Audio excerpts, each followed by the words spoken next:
ইতিমধ্যে বাজপেয়ী ভৱনলৈ যিসকল তিনিচুকীয়া পৌৰসভাৰ যি অনাস্থায়না যিসকল লোক আছিল সেই সকলোকে বাজপেয়ী ভৱনলৈ তলব কৰা হৈছিল আৰু বৰ্তমান বৈঠকখন চলি আছিল। আৰু ইয়াৰ ভিতৰতে যদি চাওঁ আমি তেনেহ'লে সেইসকল সদস্য যিসকলে পবিত্ৰ গগৈ যিগৰাকী তিনিচুকীয়া পৌৰসভাৰ পৌৰপতি পবিত্ৰ গগৈৰ বিৰুদ্ধে অনাস্থা আনিছিলে ক্ৰমে অশোক কুমাৰ আগৰৱাল, পুলক চেতিয়া, প্ৰদীপ কুমাৰ দাস, বাবুল সেন, তৰুণ সিং, বিৰাজ কুমাৰ সিং, ইন্দিৰ ৰয়, তাৰপিছতে যদি আমি চাওঁ তেনেহ'লে মমতা কালৱাৰ, পুষ্পা সিং, ডক্টৰ পায়েল শৰ্মা এই 10 গৰাকী সদস্যই যিহেতু অনাস্থা আনিছিলে আৰু 15 গৰাকী সদস্যৰে গঠিত যিহেতু তিনিচুকীয়া পৌৰসভা আৰু ইয়াৰ ভিতৰতে 10 গৰাকীয়ে অনাস্থা আনিছে আৰু 10 গৰাকীয়ে অনাস্থা আনি তেওঁক এই যি পদবী আছে তেওঁৰ যি পৌৰপতিৰ পদটো আছে সেই পদৰ পৰা তেওঁক আঁতৰোৱাৰ চেষ্টা অব্যাহত ৰাখিছিল। আৰু এই ক্ষেত্ৰতেই অসম বিজেপিয়ে এই গোটেই বিষয়টো তেওঁলোকৰ যিহেতু চকুত পৰিছে, নেতৃত্বৰ চকুত পৰাৰ পিছতে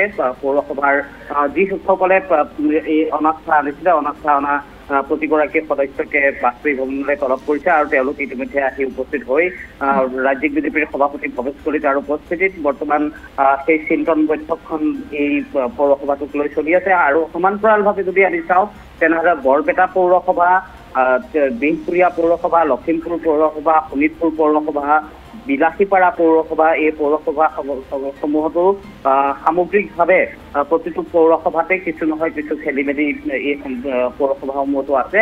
গতিকে সেইসমূহ পৌৰসভাকো আজি ৰাজ্যিক বিজেপিৰ কাৰ্যালয়লৈ তলব কৰা হৈছে আৰু প্ৰতিটো পৌৰসভাতে কি কি সমস্যা আছে, কেনেকুৱা ধৰণৰ সমস্যাৰ সৈতে তেওঁলোকে বৰ্তমান এই পৌৰসভাত অচলাৱস্থা যি চলি আছে, গতিকে সেই অচলাৱস্থা যাতে দূৰ কৰিব পাৰি।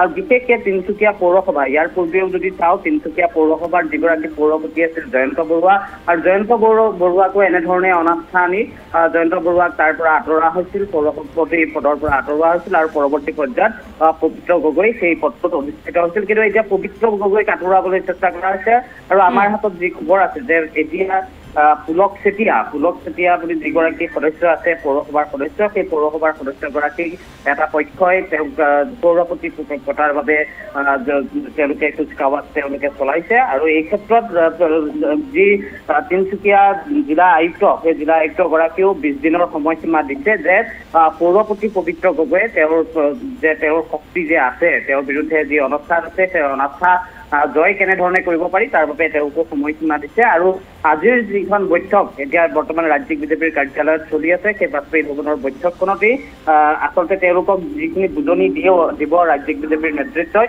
সেই নেতৃত্বৰ বুজনিৰ পিছত যদি তেওঁলোক সৈমান হয়, তেওঁলোকে যদি অনাস্থা উঠাই লয় সেইটো এটা বেলেগ কথা হ'ব। কিন্তু এই মুহূৰ্তলৈকে তেওঁলোক অনাস্থা উঠাই লোৱাৰ পক্ষত নাই। আমি পুলক চেতিয়াৰ সৈতে কথা পাতিছিলোঁ আৰু পুলক চেতিয়াই এটা মন্তব্য আগবঢ়াইছে যে বাজপেয়ী ভৱনৰ যিখন বৈঠক বৰ্তমান অনুষ্ঠিত হৈছে সেই বৈঠকখন সমাপ্ত হ'লেই তেওঁ যিখিনি তেওঁৰ ক'বলগীয়া আছে সেইখিনি তেওঁ সংবাদ মাধ্যমৰ সন্মুখত ৰাখিব। গতিকে এই গোটেই বিষয়টো আমি কিছু সময়ৰ অপেক্ষা কৰিব লাগিব কৰি আৰু সেই অপেক্ষাৰ পিছতে আমি তিনিচুকীয়া পৌৰসভা হওক, বিহপুৰীয়া পৌৰসভা হওক, শোণিতপুৰ পৌৰসভা হওক, বিলাসীপাৰা পৌৰসভা হওক বা বৰপেটা পৌৰসভা এই পৌৰসভাসমূহত যিবোৰ বৰ্তমান চলি আছে সেই গোটেইখিনি নিশ্চয়। ৰাজু, এই মুহূৰ্তত আপোনাক ধন্যবাদ জনাইছোঁ। আমি পৰৱৰ্তী সময়ত পুনৰ আপোনাৰ সৈতে সংযুক্ত হ'ম। আজি যিহেতু যিসমূহ আচলতে পৌৰসভাত খামখেয়ালি চলি আছে আৰু পৌৰপতিৰ বিৰুদ্ধে তেওঁলোকে বহু যিহেতু অভিযোগ উত্থাপন কৰি আছে বিভিন্ন সময়ৰ পৰা, সেই আটাইকেইখন পৌৰসভাৰ যিসকল সদস্য আছে সেই সদস্যসকলক তলব কৰা হৈছে বাজপেয়ী ভৱনলৈ আৰু পৃথকে বৈঠকত মিলিত হৈছে বুলি জানিব পৰা গৈছে ভৱেশ কলিতা। সভাপতি মহোদয়ে আজি আমাক মাতিছে, গতিকে মতা আলোচনাৰ অন্তত আমি আশাবাদী যে তিনিচুকীয়াবাসী ৰাইজৰ স্বাৰ্থত, উন্নয়নৰ স্বাৰ্থত এটা সঠিক আমি এই আলোচনাৰ অন্তত আপোনাৰ সকলো কথা আমি আগবঢ়াম। 15জনীয়া সদস্য, 10জন।